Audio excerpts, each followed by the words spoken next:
Everyone welcome to my channel. आज आम discussion करिबा +2 फर्स्ट ईयर पॉलिटिकल साइंस रो मौलिक कर्तव्य ए चैप्टर रो MCQ short question 2 mark 3 mark. यार आगर चैप्टर माने जो माने जदि देखि ना हो ताहले प्लेलिस्ट चेक करि पारो। प्रथम चैप्टर रो आसंतु स्टार्ट करिबा एमसीक्यू ठारो। जो मैंने जदि चैनल नुआ अछ चैनल सहित जड़ित होगाकू भूलंतु नहीं, चैनल को सब्सक्राइब कर दियो। प्रथम क्वेश्चन देखिबा पिला माने कोन कहूची टिके सुनो। ए जो आमे देखुचे मौलिक कर्तव्य चैप्टर यार शॉर्ट क्वेश्चन माने एमसीक्यू 2 मार्क तो एते इम्पोर्टेंट नुहे, केवल एमसीक्यू बा 1 मार्क क्वेश्चन मोस्ट इम्पोर्टेंट ए चैप्टर मौलिक कर्तव्य चैप्टर। तेणु आमे माने केवल मौलिक कर्तव्य चैप्टर डिस्कसन करिबा, यार शॉर्ट क्वेश्चन डिस्कसन करिबा एमसीक्यू एवं 2 मार्क 3 मार्क डिस्कसन करिदबा, किंतु से सब एते इम्पोर्टेंट नुहे। यार 2 मार्क 3 मार्क मध्ये एते इम्पोर्टेंट नुहे, किंतु आमे डिस्कसन करिदेबा, किंतु ए लॉन्ग क्वेश्चन आमे डिस्कसन करिबा नाही। तो आसंतु स्टार्ट करिबा, ए यूनिट कंप्लीट हे जिवो। प्रथम क्वेश्चन रे भारत संविधान रो केउ धारा रे मौलिक कर्तव्य सन्निवेशित होईछि? धारा 51 करे। केउ देशर संविधान को अनुकरण करी आम संविधान रे मौलिक कर्तव्य जोग करागला? केउ देशर संविधान को? रूसिया रो। आम संविधान रे केते गोटी मौलिक कर्तव्य रहिछि? केतोटी? 11। केउ संविधान संशोधन द्वारा मौलिक कर्तव्य जोग करागला? केउ संविधान संशोधन? 42तम संविधान संशोधन। नेक्स्ट क्वेश्चन है एगुड़ी मध्य केउटी एक मौलिक कर्तव्य नुहे? आंसर है इच्छा अनुसार करदान, एटा आंसर। 11तम मौलिक कर्तव्य तुम मैंने आगरू जानी 1976 42 अमेंडमेंट एक्ट अनुसार केते थिला? 10 टी थिला, किंतु 2002 86 अमेंडमेंट एक्ट अनुसार 11 टी हो जाइथिला। आगरू 10 टा थिला, परे 11 टी हो जाइथिला। तो 11तम जो संविधान टी हला आगोटे जो जड़ित हला केबे एवं केउ संविधान संशोधन आईन बल रे जोग करा जाइथिला? आंसर हला 86 अमेंडमेंट एक्ट 2002। एगुड़िक मध्यरु केउटी कर्तव्य सह अंगांगी भावे जड़ित? केउटी? अधिकार। आम जातीय संगीत को सम्मान देउन थिबा नागरिक माननकु कोनोसी दंड मिले नहीं। कहीं से माननकु दंड मिले नहीं? यार कारण कौन? कहीं ना ये जो जातीय संगीत को सम्मान एटा होची गोटे मौलिक कर्तव्य, तेणु मौलिक कर्तव्य पालन न कले दंड मिले नहीं। एगुड़िक मध्यरु केउटी एक मौलिक कर्तव्य? केउटी? एटा तो नुहे, एटा भी नुहे, एटा भी नुहे, एटा। परिवेश सुरक्षा होउछि एक मौलिक कर्तव्य। आम संविधान रे मौलिक कर्तव्य जोग करिबा पई केउ प्रधानमंत्री सफल उद्यम करथिले? केउ प्रधानमंत्री? Shrimati Indira Gandhi madam. Next question, प्रत्येक प्रश्नर उत्तर गोटे शब्द रे किंबा संक्षेप रे प्रदान करो। मौलिक कर्तव्य गुड़िक संविधान रो केउ भाग रे वर्णित? हमें तो धारा देखिले, किंतु केउ भाग रे? भाग 4 करे। ए मौलिक कर्तव्य गुड़िक विचार प्रतिपादनीय कि नुहे? एटा नुहे किंबा नाही भी लिखिबा। 1976 मसीह होइथिया 42तम संविधान संशोधन 1976 42nd अमेंडमेंट एक्ट अनुसार नागरिक माननकु केतोटी मौलिक कर्तव्य प्रदान करा जाइथिला? एटा प्रथम रेट 10 टी। वाक्य संशोधन, परिवेश सुरक्षा करिबा नागरिकंकर मौलिक कर्तव्य एटा अटे। परिवेश सुरक्षा करिबा नागरिक माननकर मौलिक कर्तव्य अटे। साम्यवादी राष्ट्र रे कर्तव्य गुड़िक बाध्यतामूलक। 2002 ମସିହାରେ ହୋଇଥିବା 86th ଏମେଣ୍ଡମେଣ୍ଟ ଆକ୍ଟ ବଳରେ ଭାରତୀୟ ନାଗରିକମାନଙ୍କର କର୍ତ୍ତବ୍ୟ ସଂଖ୍ୟା କେତେ? 11। ଶୂନ୍ୟ ସ୍ଥାନ ପୂରଣ କର। ଆମ ସମ୍ବିଧାନରେ କେତୋଟି ମୌଳିକ କର୍ତ୍ତବ୍ୟ ପ୍ରଦତ୍ତ ରହିଛି? କେତୋଟି? 11ଟି।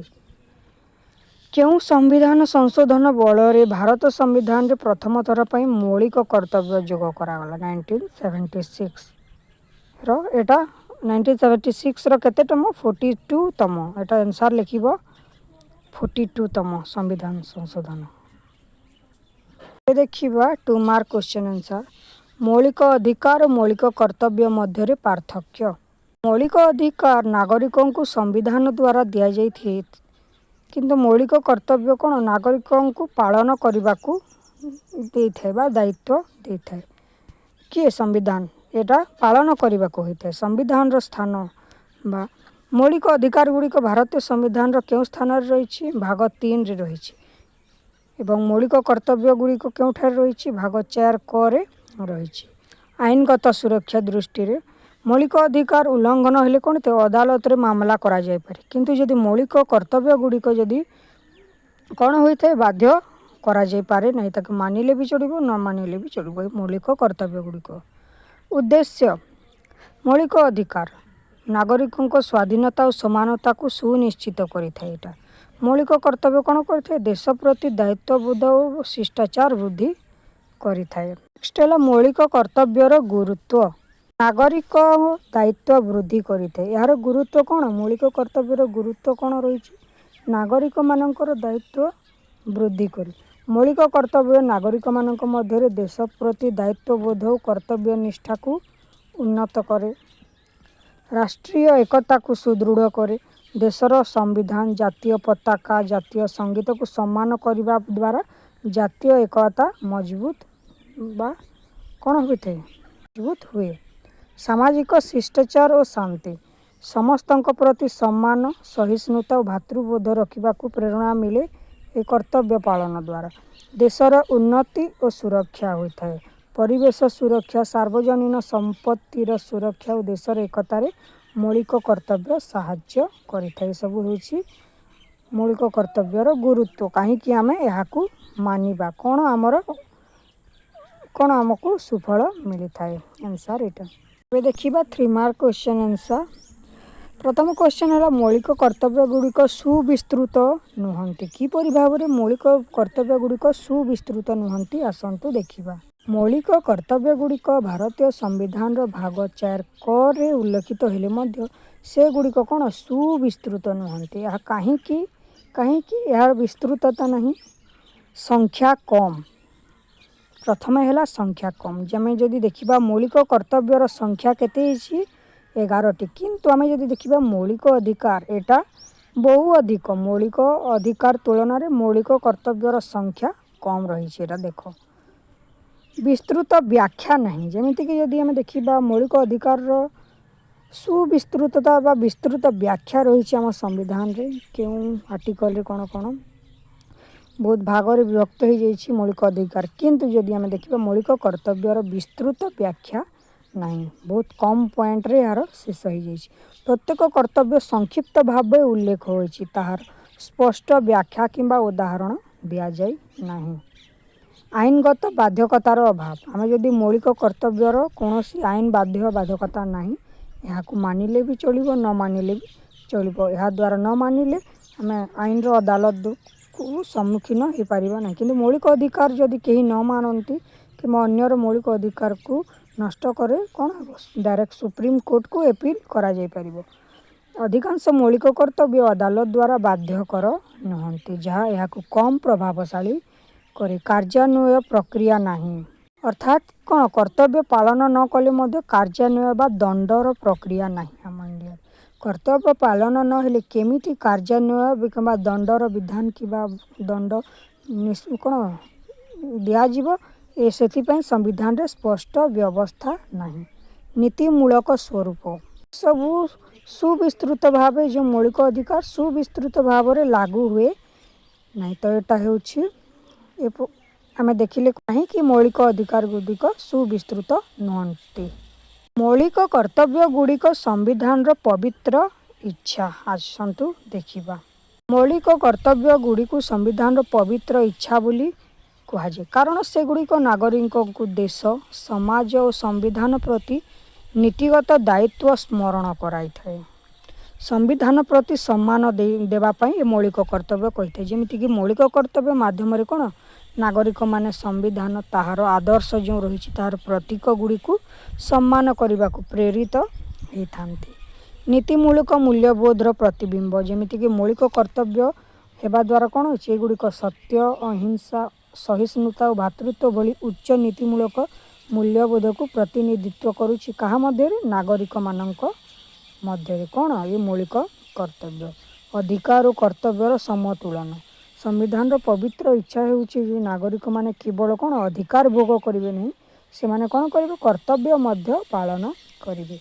राष्ट्रीय एकता और अखंडता कर्तव्य पालन द्वारा कौन हो देशर एकता सार्वभौमत्व और अखंडता को सुरक्षा करवा होउची संविधान कौन मूल आकांक्षा बा इच्छा। आदर्श नागरिक गढ़ा ये जो मौलिक कर्तव्य द्वारा कौन हो मौलिक कर्तव्य नागरिक को शिष्ट सचेतन और देशभक्त होगा प्रेरणा दे थाए। तो यहाँ आम कौन देखिले ये सब कारण को संविधान कौन मौलिक कर्तव्य गुड़िक संविधान पवित्र इच्छा बोली कहुई थाए। लास्ट क्वेश्चन है मौलिक कर्तव्य गुड़िक साधारण जनतार बोध शक्तिर बाहर किपरि भाव आम देखा। बोध शक्ति कहले कौन बुझा बहुत कठिन।